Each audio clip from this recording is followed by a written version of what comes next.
দেখো বাছা, এতদিন ছোট অনাথ শিশু বলে গ্রামের সবাই তোমাদের দেখেছে, কিন্তু আর নয়। এবার থেকে তোমরা নিজেরা কাজ করে তোমাদের পেট চালানোর ব্যবস্থা করো। কিন্তু কি কাজ করব? কিন্তু আমাদের তো জমি জমা কিছুই নেই মোড়ল মশাই। গায়ে গতরে খাটো, দেখবে অনেক কাজ আছে। এখন এসো এসো।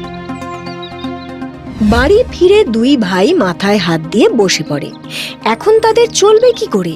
তার উপরে রামু অত্যন্ত কুঁড়ে, তাই শামু বলে ওঠে, দাদা তুমি চিন্তা করো না, মাঠে ঘাটে যেখানে যা কাজ পাবো আমি করব। সে তুই করগে, আমার পক্ষে ওই গায়ে গতরের কাজ হবে না।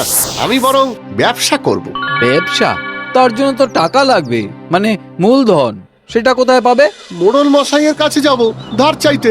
দেবেন মোড়ল মশাই? কেন দেবেন না? কিন্তু রামুর প্রস্তাব শুনে মোড়ল মশাই একেবারে তেলে বেগুনে জ্বলে উঠলেন। তাগড়া জোয়ান গতর খাটিয়ে রোজগার করবে, তা না ব্যবসার জন্য অর্থ চাইতে এসেছ? খবরদার, ভবিষ্যতে যেন এ মুখ আর না দেখি।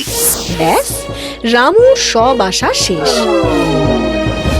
ওদিকে শামু মুটেগিরি করে রোজগার করে আনে, আর রামু শুয়ে বসে খায়।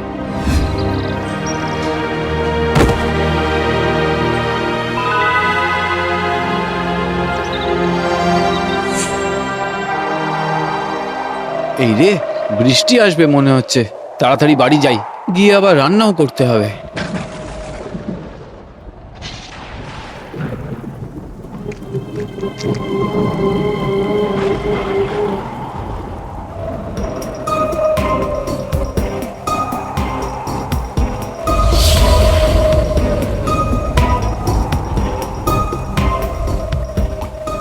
ইস, এভাবে থাকা যায় নাকি?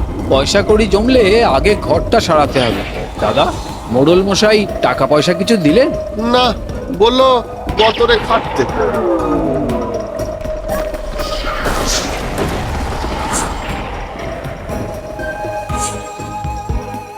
উফ, খিদেতে একেবারে পেট জ্বলছে।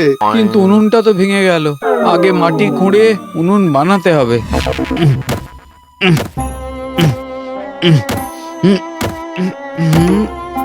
এটা কি? আরে, সোনার হার মনে হচ্ছে। দাদা, দাদা দেখো কি পেয়েছি। এই দেখো দাদা, মনে হয় মা কোনোদিন হয়তো লুকিয়ে রেখেছিল। বাহ, এটা বিক্রি করে আমরা ব্যবসা করতে পারবো। যাই, বিক্রি করে দেখি কত পয়সা পাওয়া যায়। এরপর সোনার হার বিক্রি করে যা টাকা পায় তাই দিয়ে প্রথমে ভালো করে খায়। তারপর দুজনে মিলে চিন্তা করে কি ব্যবসা করবে তারা। দাদা, কিসের ব্যবসা করবে? সরাইখানা খুলবো। রাস্তার পাশে বাড়ি আমাদের, দেখবি অনেকে খেতে আসবে। তুই রাঁধবি আর আমি হিসেব রাখবো। বেশ, তাই হবে দাদা। বাড়ি সারিয়ে দুই ভাই মিলে সেখানে সরাইখানা গড়ে তোলে। যাত্রীদের পথ দেখিয়ে নিয়ে আসে রামু, ওই হিসেব নিকেশ রাখে। শামু বাজার থেকে রান্না বান্না, বাসন মাজা সব কাজ করে। আসুন আসুন, খেয়ে যান খেয়ে যান। ভাত ডাল পোস্ত মাছ, আসুন আসুন। খাওয়ার পর শান্তিতে বিশ্রামও নিতে পারবেন।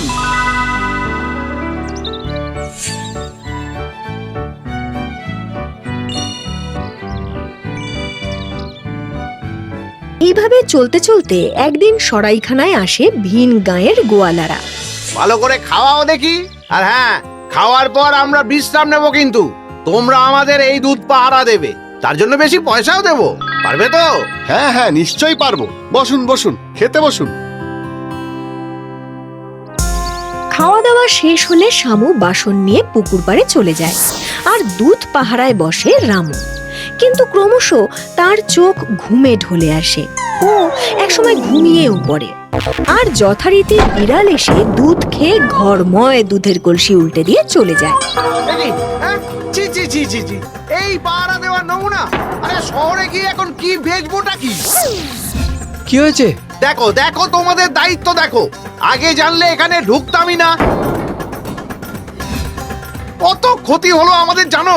আমাদের ক্ষতিপূরণ দিতে হবে, নইলে নইলে তোমার দাদাকে তো মারবই। তারপর তোমাদের এই সরাইখানা আমি ভেঙে গুড়িয়ে দেব।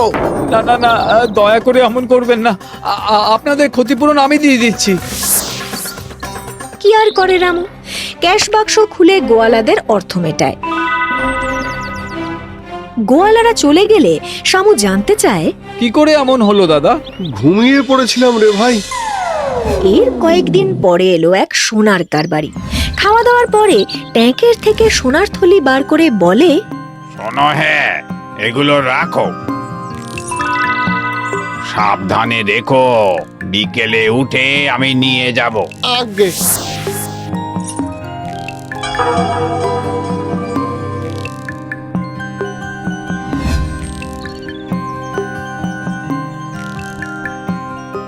দাদা, আমি কাঠ আনতে গেলাম। আচ্ছা, যাক, এখন কেউ নেই, একটু গড়িয়ে নেওয়া যাক।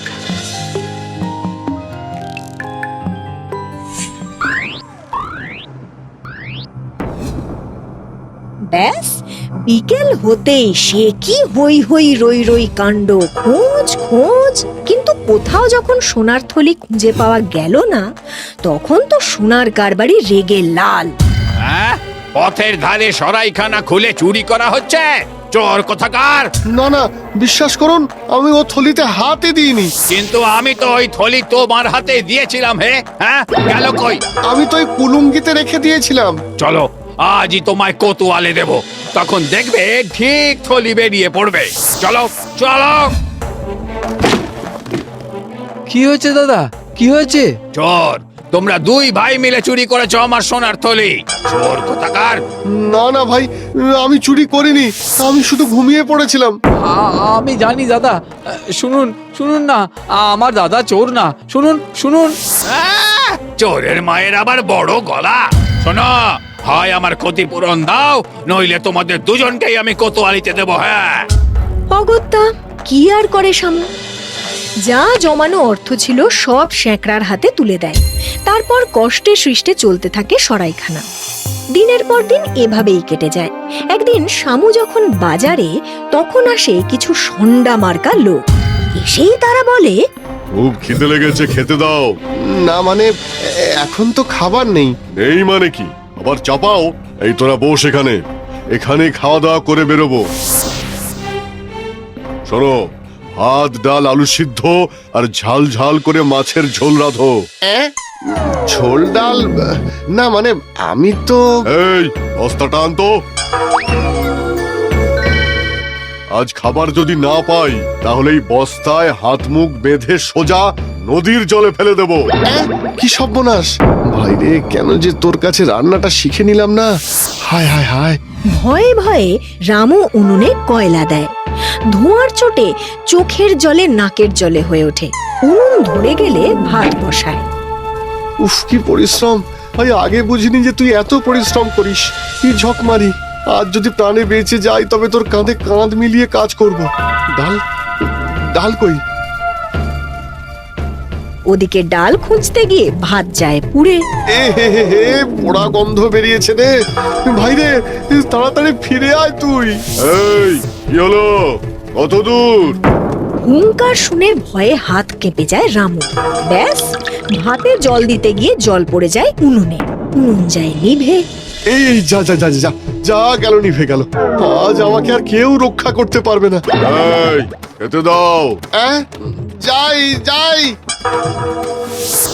ওরা ভাত দেখে সর্দারের তো মাথায় রক্ত চড়ে যায়। এই এটাকে বাঁধ, ঢোকা বস্তায়। বাঁচাও বাঁচাও, ভাই ভাই বাঁচাও, আমাকে বাঁচা। কয়েক মুহূর্ত বাদে বাজার থেকে ফিরে লোকের মুখে সব শুনে শামু নদীর দিকে দৌড়ে চলে যায়। ক্ষমা করুন, ক্ষমা করুন, দয়া করে আমার দাদাকে ছেড়ে দিন। আমি কথা দিচ্ছি, আপনারা যা চাইবেন তাই দেব। ঠিক বলেছিস। দেখ, খিদে পেলে আমার কিন্তু মাথা ঠিক থাকে না। হ্যাঁ, চলুন আমার সরাইখানায়, 1 ঘন্টার মধ্যে আমি সব করে দেব। বেশ, চল। এই এটাকে বস্তা শুদ্ধ নিয়ে চল। যেমন কথা তেমন কাজ। শামুর রান্না খেয়ে সর্দাররা তো খুব খুশি হয়। এই নে, এটা তোর পুরস্কার। এতে যা মোহর আছে, তাতে তোদের সারা জীবন চলে যাবে। আর আমার দাদা? এই ওকে খুলে দে। আজ ভাইয়ের জন্য তুই বেঁচে গেলি। এই চল তোরা। ভাইরে, আমার খুব শিক্ষা হয়েছে। আজ থেকে তুই শুধু রান্না করবি আর আমি সব কাজ করব। আর হ্যাঁ, অবশ্যই তোর কাছে রান্নাটাও শিখে নেব। হ্যাঁ দাদা, আমার ভাই।